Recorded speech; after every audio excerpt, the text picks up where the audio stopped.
ഏശയ്യാ 24:19-20.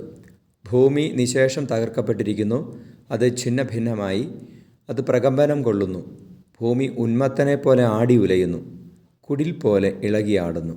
അത് താങ്ങുന്ന അകൃത്യം അത്ര ഭാരമേറിയതാണ്, അത് വീഴുന്നു, ഇനി എഴുന്നേൽക്കുകയില്ല. പരിശുദ്ധ പരമദിവ്യകാരുണീശോയ്ക്ക് നേരവും ആരാധനയും സ്തുതിയും പുകഴ്ചയും ഉണ്ടായിരിക്കട്ടെ. Hallelujah, hallelujah, hallelujah, hallelujah. ഈശോയെ ആരാധിക്കുന്നു, ഈശോയെ സ്തുതിക്കുന്നു. കർത്താവേ, ഭൂമിയിൽ അകൃത്യം നിറഞ്ഞ് തകരുന്ന സ്ഥിതിയിലെത്തിയിരിക്കുന്നതെന്ന് ഞങ്ങൾ അറിയുന്നു. ഈശോയെ കരുണ തോന്നണമേ.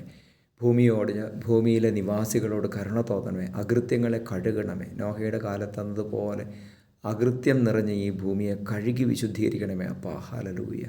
നമ്മുടെ കർത്താവ് മിശിഹായുടെ കൃപയും പിതാവായ ദൈവത്തിൻ്റെ സ്നേഹവും പരിശുദ്ധാത്മാവിൻ്റെ സഹവാസവും നിങ്ങളോടുകൂടി ഉണ്ടായിരിക്കട്ടെ, ഇപ്പോഴും എപ്പോഴും എന്നേക്കും. ആമേൻ.